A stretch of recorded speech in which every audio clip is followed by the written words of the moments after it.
부정적인 습관은 고칠 것이 아니라 지금 끝내야 하는 것. 불만을 표현하기 위해 속으로 수십 번 되뇌는 습관은 불행을 초대하는 것입니다. 우리는 길을 잃었습니다. 제 남편 마이클과 저는 우리의 친한 친구 일린과 함께 플로리다주의 올랜도에 있는 해리포터의 마법의 세계로 가는 중입니다. 저는 주말에 이 지역에서 열리는 컨퍼런스에서 연설을 하기로 했는데 그때 루이스 선생님을 만나기로 되어 있었죠. 그래서 우리 세 사람은 컨퍼런스가 시작되기 전에 슬그머니 우리 안에 있는 아이를 즐겁게 해주기 위해 떠나기로 했습니다. 놀이공원까지 가는 데는 우리가 예상했던 것보다 시간이 훨씬 많이 걸렸습니다. 기름도 거의 떨어지고 마음도 지쳐가고 있었죠. 차를 렌트하는 곳에서 서류 작성하는 절 기다리느라 너무 늦게 출발한 탓에 놀이공원 문을 닫기까지 몇 시간밖에 남지 않은 상황이었습니다. 마이클과 일린과 제가 마침내 놀이공원에 도착했을 때 우리는 게이트 입구를 통과해서 주차장으로 가는 길을 따라가려고 했습니다. 그런데 표지판이 헷갈리게 되어 있어서 저와 남편은 어느 쪽으로 가야 할지에 대해 논쟁을 벌여야 했죠. 저는 제가 맞기를 바라면서 한 방향을 가리켰는데 남편이 그 방향으로 핸들을 돌리자마자 제가 틀렸다는 게 분명해졌습니다. 그래서 연료 탱크가 비었다는 걸 알려주는 표시 등에 계속 신경을 쓰면서 고속도로로 다시 나갔지요. 을 찾지 못한 채 우리는 놀이공원에서 점점 멀어지고 있었습니다. 남편과 저는 서로에게 엄청 화가 났지만 친구와 함께 있는 덜아 싸울 수는 없어서 서로 아무 말도 하지 않았습니다. 하지만 분노의 긴장감이 우리 사이에 무거운 띠처럼 드리워졌고 저는 들끓는 속이 터지지 않도록 애써 참고 있었습니다. 난 제대로 된 방향을 가리켰어. 표지판이 헷갈리게 되어 있었던 거라고. 마이클이 집중했더라면 이렇게 일이 엉망진창으로 꼬이진 않았을 거야. 저 사람은 항상 나한테 결정을 미룬다니까. 왜 자신이 직접 선택하지 않는 거지? 저의 마음은 극단으로 치달았고 저는 그 상황을 되씹고 또 되씹었습니다. 저는 제가 옳았다는 걸 확신했습니다. 그러나 한편으로는 마이클이 직감을 믿지 못한 자신을 자책하느라 정신이 없다는 것과 자신이 길을 선택했어야 했다는 것을 충분히 인식하고 있다는 걸 알았습니다. 착한 일리는 뒷좌석에서 아무 말도 하지 않고 조용히 참을성 있게 이 사태가 해결되기를 기다리고 있었습니다. 조수석에 앉은 채 속으로 화풀이를 하고 있을 때 좋은 생각을 선택하는 것에 대해서 루이스 선생님과 나눈 대화가 생각나더군요. 그때 내 마음 안에서 문이 열리고 저는 희미한 빛을 보았습니다. 다르게 접근하자는 생각이 들었죠. 누가 무엇을 했느냐를 따지며 분노를 부채질할 것이 아니라 마이클과 나를 도와준 테라피스트가 오래전에 지적했던 부분, 이 상황을 기회로 삼아야 한다고 생각했습니다. 저는 손을 뻗어 마이클의 손을 잡고 마음으로 그에게 사랑을 보냈습니다. 저는 아무 말도 하지 않았습니다. 마이클도 가만히 있더군요. 우리 앞에 펼쳐진 길을 똑바로 바라보며 저는 신성한 근원에 서 흘러나오는 사랑이 몸을 통해 제 손에서 그의 손으로 그리고 그의 가슴으로 흘러 들어가는 것을 상상했습니다.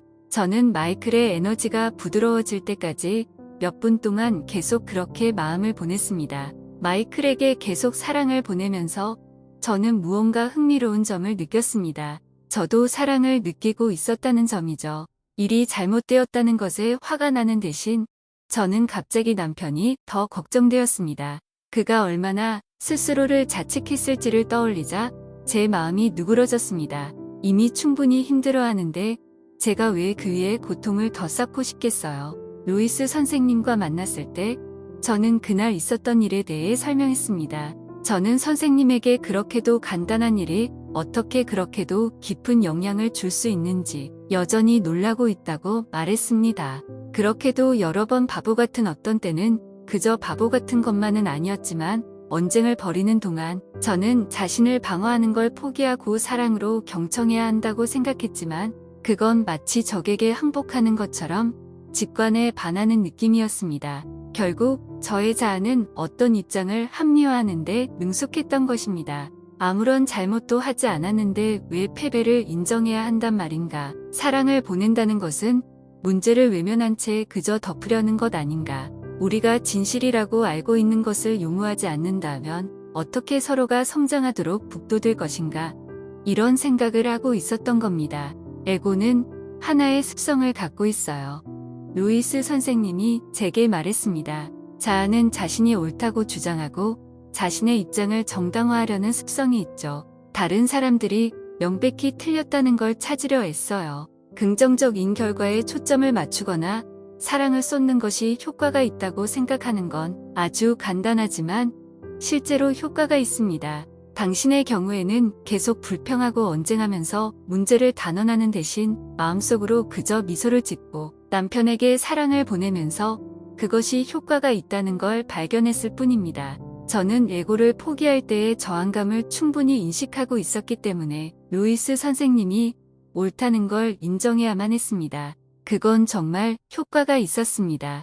우리는 너무 자주 문제에서 끌어낼 수 있는 모든 걸 갈아엎어야만 한다고 느낍니다. 우리는 지금 당장 해결책을 발견하기를 원하고 있어요. 저는 더 이상 이런 방법으로 문제를 다루고 싶지 않아요.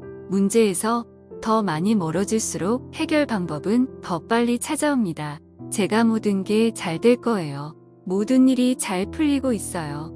이 상황에서 좋은 일만 생길 거예요라는 긍정의 말을 좋아하는 이유예요. 그것은 당신이 문제에서 완전히 벗어나 해결 방법이 있는 곳으로 당신을 끌어당기고 있어요. 당신은 해결 방법을 삶에게 말하지 않았어요. 그저 긍정의 말이 모든 사람에게 효과가 있을 거라고 확인해 주었죠. 당신이 차에서 마 이클과 마주한 상황이 아주 좋은 예시인데 그린 결과가 나타난 건 당신이 반응을 아주 적게 했기 때문이에요. 그날 오후 내내 남편과 언쟁을 벌였다면 두 분 다 아주 짜증나는 상태가 되었겠죠. 그건 맞는 말이었습니다.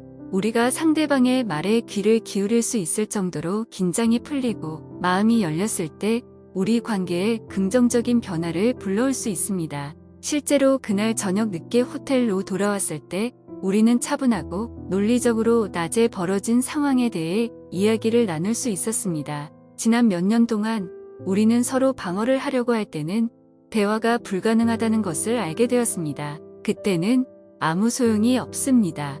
해결할 수 있는 방법도 없습니다.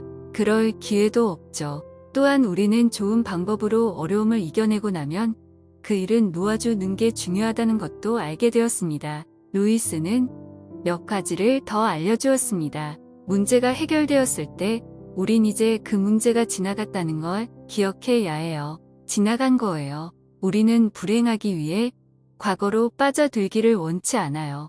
계속 투덜거리며 살고 싶지 않아요. 불평 불만을 일삼는 사람은 주위의 모든 사람들에게 정말 골칫거리예요. 그뿐만이 아니라 그 사람들은 자신의 세계에 엄청난 피해를 주고 있어요. 우리는 불만을 말로 표현하기 전에 마음속으로 그것을 되새기는 경향이 있어요. 몇 번, 수십 번, 또 수십 번. 맞아요. 수십 번이나요. 각자 습관에 따라 조금씩 차이는 있겠지만요.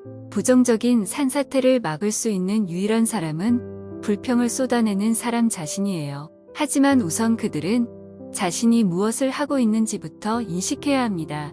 그 다음에는 자신이 어느 순간에 그렇게 하는지 인식해야 하고요. 우리가 부정적인 확언을 말하고 있다는 걸 인식할 때 비로소 우리는 변화를 만들어낼 수 있습니다. 자신을 해치는 이런 습관을 버려야 우리는 희생양에서 삶의 의식적인 창조자로 변하는 자신을 보게 될 거예요. 우리가 끝내고 싶은 습관이 불평이든 무언가 다른 것이든 그 과정은 같아요. 제가 끝낸다고 말했지 고친다고 말하지 않았다는 것을 기억해 주세요. 우리가 무언가를 고칠 때는 그 잔해가 여전히 남아있게 됩니다. 무언가를 끝낼 때는 그 경험 전부가 사라져야 해요.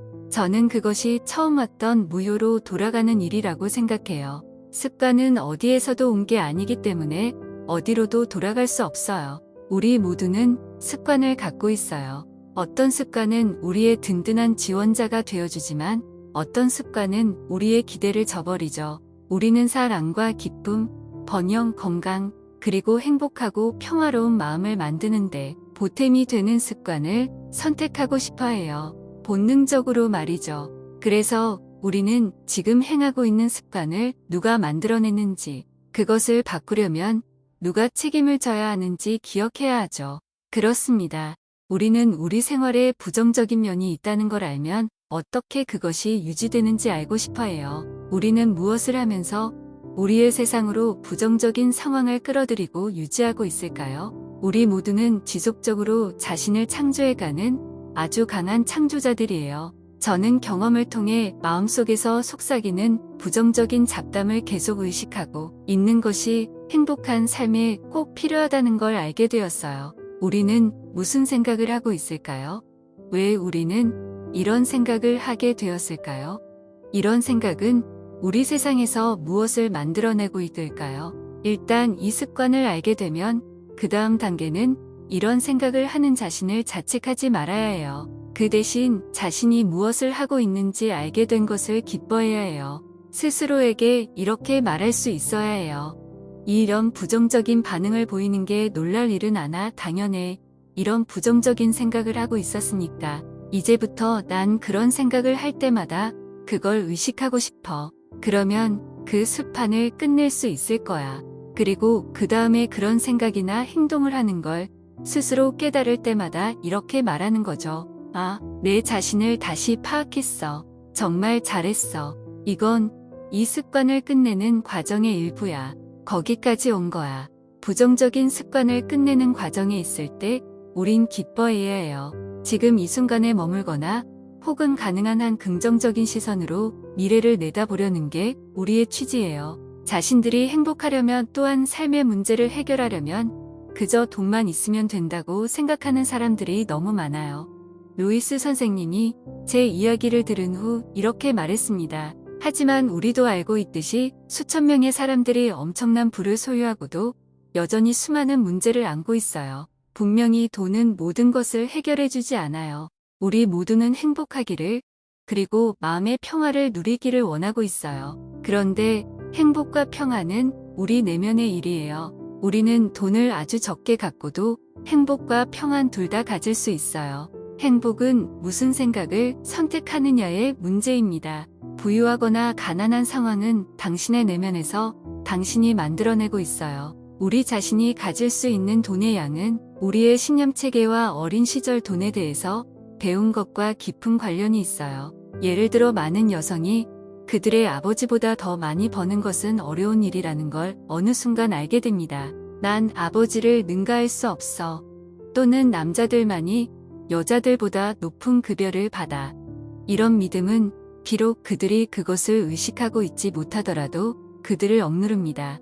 그래요. 복권에 당첨되면 내 모든 고민이 해결될 거야 라고 믿는 사람들도 있어요. 터무니없는 생각이죠. 복권에 당첨된 사람들은 거의 모두가 1, 2년 안에 그 이전보다 더 가난해져요. 새로운 부에 맞게 의식이 변하지 않았기 때문이에요. 새로 얻게 된 부를 관리할 기술이 없었을지도 모르겠지만 그들은 자신들이 그 돈을 받을 자격이 있다고 믿지 않아요. 풍요로운 우주를 더 많이 믿을수록 우리의 요구는 더 많이 충족됩니다. 이것을 위한 긍정의 말은 삶은 나를 사랑합니다. 그리고 내가 필요로 하는 모든 것은 언제나 충족됩니다예요. 이 확언은 우리가 그 과정을 시작할 수 있게 해줍니다. 저는 그 기간 동안 긍정적인 확언에 집중하기 위해 최선을 다했습니다. 하지만 마음이 너무나 불안할 때는 그런 습관을 유지하기가 힘들더군요.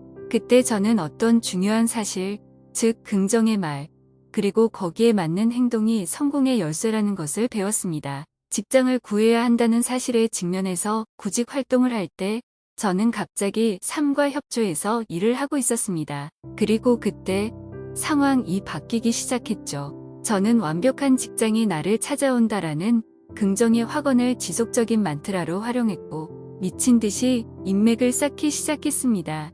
자신을 확고하고 집중된 마음 상태에 놓을 때 삶이 저의 상황을 반전시키는 데 필요한 자원, 사람, 기회를 가져다 준다는 걸 깨달았습니다. 만약 우리가 우리의 생각을 바꾸고 그에 걸맞게 행동하면서 우리의 의식을 바꾸는 일을 기꺼이 한다면 우리는 복권이 가져다 줄 수 있는 것보다 훨씬 더 원대한 새로운 삶을 만들어낼 수 있어요. 그러고 나면 성공의 새로운 단계에 도달하면서 지속할 능력을 갖게 되죠. 의식의 변화를 겪었고 우리의 신뢰 시스템이 업데이트되었기 때문이에요. 하지만 기억하세요. 모든 사람들이 부자가 되면 행복해질 거라고 생각하지만 행복은 거기서 오지 않아요. 당신이 자신을 사랑할 수 없다면, 용서할 수 없다면, 고마워할 수 없다면 돈은 도움이 되지 않아요. 고함을 지르는 고용인이 더 많아질 뿐이에요. 삶은 나를 사랑하고 내게 필요한 것을 줍니다. 삶이 나를 돌보아 줄 거라고 믿어요. 난 부를 얻을 자격이 있어요. 삶은 언제나 내가 필요한 것을 줍니다. 부유함이 매일 놀라운 방법으로 나의 삶 속으로 흘러들어오고 있어요. 나의 수입은 계속 늘어날 겁니다. 내가 어느 곳으로 향하건 나는 늘 번영하고 풍요로워집니다. 이 중에 한두 개를 선택해서 하루 종일 계속 반복합니다. 일기장이나 종이에 여러 번 적어서 집이나 사무실에 붙여놓거나 걸어둡니다.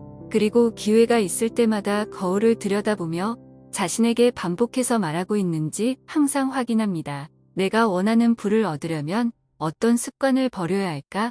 만약 당신이 이 질문에 대해 고민할 시간을 갖는다면 당신은 지금 당장 처리해야 할 현실의 일보다는 미래에 일어날지도 모를 좋은 일들에 더 초점을 맞추는 자신을 발견하게 될 겁니다. 아니면 이미 감당할 수 없는 빚을 짊어지고 있는데도 마치 계속 돈을 쓸 수 있는 척하는 태도를 멈출 수도 있습니다. 결국 당신의 재정을 건강한 상태로 개선하기 위해 당신이 가장 우선적으로 취해야 할 조치가 무엇인지 알아내야 합니다. 그리고 이 한 가지에 아마도 당신이 피하고 싶었을 그 한 가지에 온통 집중하고 24시간 이내에 어떤 행동을 합니다.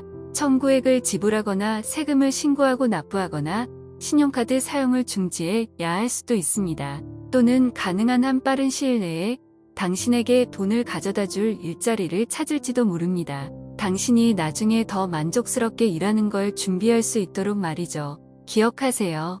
자신이 의도하는 것을 긍정하고 행동으로 옮길 때 당신은 삶이 더 높은 곳으로 올라갈 수 있도록 우주의 에너지에 자신을 맞추게 됩니다. 만약 당신이 어떤 조치를 취해야 할지 모르겠다면 믿을 만한 친구나 가족에게 조언을 구하세요. 당신을 잘 알고 있고 당신이 잘 되기를 진심으로 바라는 그런 사람들에게요. 지금이 바로 그 순간이라는 깨달음이 가장 중요한 창작 포인트라는 걸 기억해야 합니다. 지금 당장을 말하는 거예요.